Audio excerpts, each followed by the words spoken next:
Hello, welcome back to my channel. I'm doing another reaction video for you guys. For those of you who don't know who I am Bree Mesquit and I am a waxer of 12 years.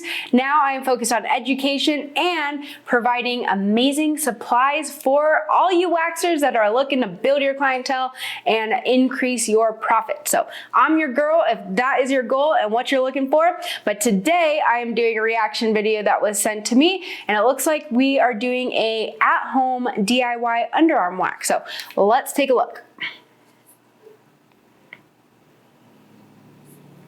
Okay, so my first initial reaction is it looks a little warm, but I didn't see her any like wincing or anything, so it could be fine.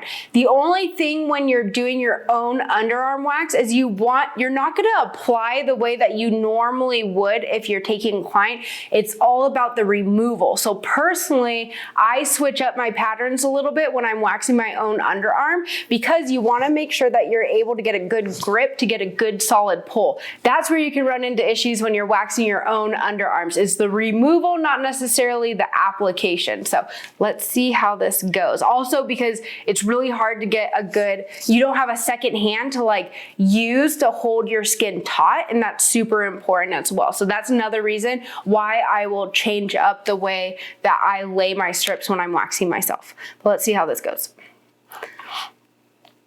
What have I done? Oh, I'm scared.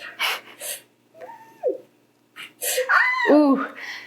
So she's just not committed to the pull, and it's understandable because when you're waxing yourself, it can be a little intense and nerve-wracking, especially if you're not like a professional waxer. I just feel like it's muscle memory for me at this point because I've done it so many times. Literally, you guys, I have done over like tens of thousands of Brazilians alone.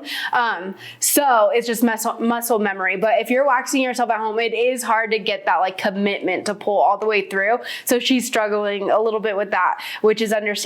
But if this happens, whether it's on yourself or a client, don't panic. Just put immediate pressure, then readjust, and you can pull the rest of the way through. But put that pressure on. It helps take that little sting away.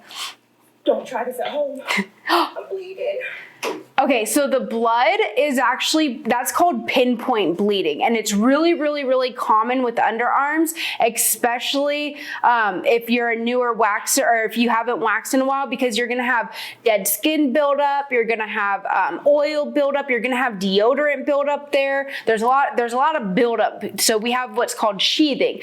I did a whole other lesson on this, or better yet, go check out my free 6-week course, and it's all there under week 1. I go through all hard waxing 101, everything that you didn't learn in school that you should have.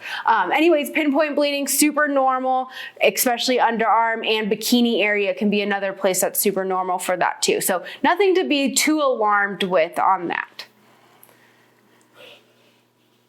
There we go, there we go. See how she got a little grip? Okay, so you can see right there, that's sheathing. So see all that buildup at the end? That's exactly what I was talking about. This is why we wanna be waxing every 4 to 6 weeks, because that sheathing starts to build back up around 5 to 6 week mark. We wanna make sure we're removing those hairs before it has time to start rebuilding back that sheathing. That's when you're causing damage to the hair follicle, which is the goal with waxing, because the results that come from that is thinning and softening of the hair plus slower growth. So this is a prime example of being able to see what that sheathing is. Oh my God. That was the most painful thing I've ever actually done in my life.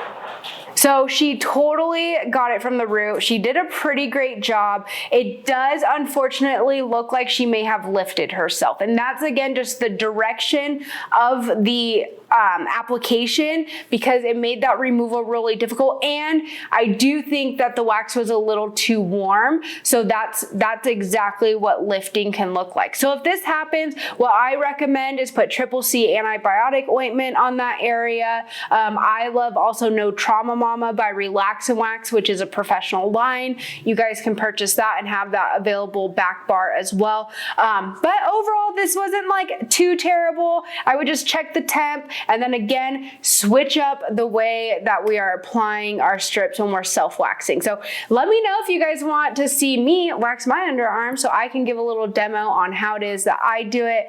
But yeah, overall, I think she did an okay job. job, and she got it done. She doesn't look too happy though. All right, this is fun. Keep them coming, guys. Make sure you subscribe, like all the YouTube things, and I will see you back next time.